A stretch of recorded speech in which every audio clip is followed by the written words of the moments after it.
Hello students, आज हम 7th class English text book Honeycomb के 4th lesson the ashes that made trees bloom की reading करेंगे। तो स्टार्ट करते हैं। Before you read, this is a story about an honest and hard working old couple and their pet dog. The neighbors are troublesome and the dog dies a sad death. The spirit of the dog gives solace and support to his master in unexpected ways. First part. In the good old days of the daimyos, there lived an old couple whose only pet was a little dog. Having no children, they loved it as though it were a baby. The old dame made it a cushion of blue crepe, and at mealtime Muku, for that was its name, would sit on it as snug as any cat. The kind people fed the pet with tidbits of fish from their own chopsticks and all the boiled rice it wanted. Thus treated, the dumb creature loved its protectors like a being with a soul.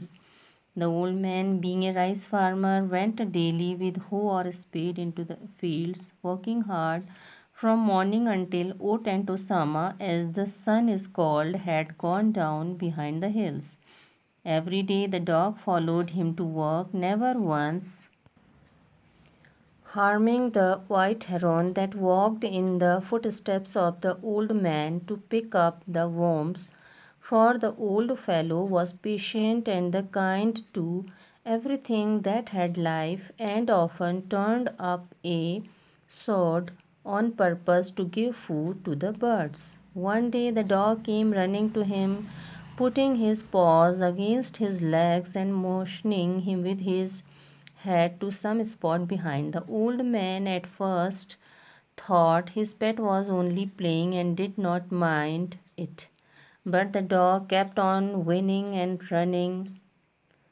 running to and fro for some minutes. Then the old man followed the dog a few yards to a place where the animal began a lively scratching.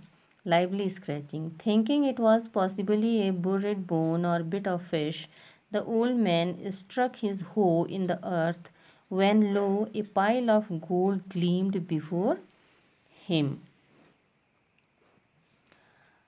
Thus, in an hour, the old couple were made rich. The good souls bought a piece of land, made a feast for their friends, and gave plentifully to their poor neighbors. As for the dog, they petted him till they nearly smothered him with kindness.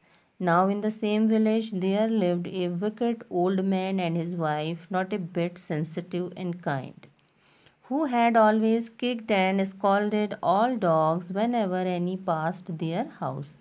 Hearing of their neighbor's good luck, they coaxed the dog into their garden and set before him bits of fish and other dainties, hoping he would find treasure for them. But the dog, being afraid of the cruel pair, would neither eat nor move.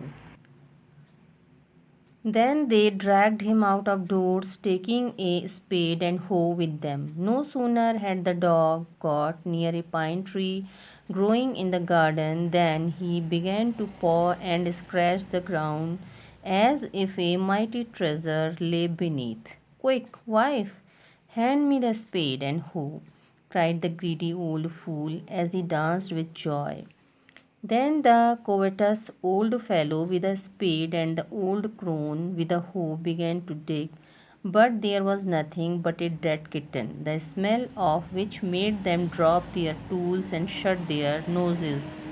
Furious at the dog, the old man kicked and beat him to death, and the old woman finished the work by nearly chopping off his head with the sharp hoe.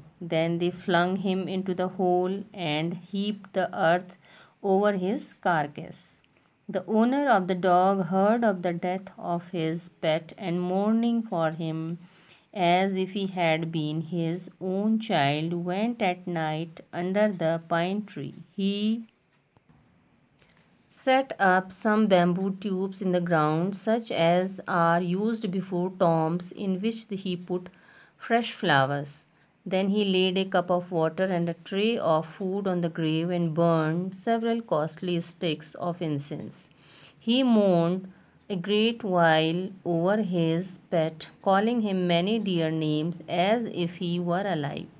That night the spirit of the dog appeared to him in a dream and said, "Cut down the pine tree over my grave and make from it a mortar for your rice pastry and a mill for your bean sauce." So the old man chopped down the tree and cut out of the middle of the trunk a section about 2 feet long. With great labor, partly by fire, partly by the chisel, he scraped out a hollow place as big as a small bowl. He then made a long handled hammer of wood, such as is used for pounding rice. When New Year's time drew near, he wished to make some rice pastry. When the rice was all boiled, Granny put it into the mortar. The old man lifted his hammer to pound the mass into dough,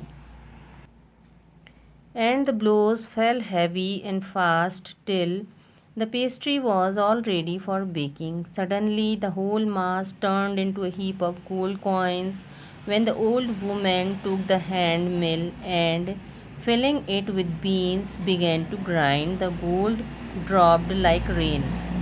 Meanwhile, the envious neighbor peeped in at the window when the boiled beans were being ground.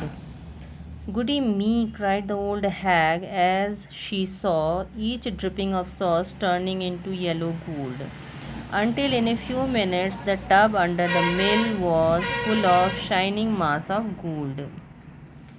So the old couple were rich again. The next day the stingy and wicked neighbor came and borrowed the mortar and magic mill. They filled one with boiled rice and the other with beans. Then the old man began to pound and the woman to grind.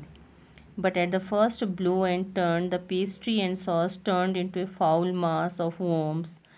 Still more angry at this, they chopped the mill into the pieces to use as firewood.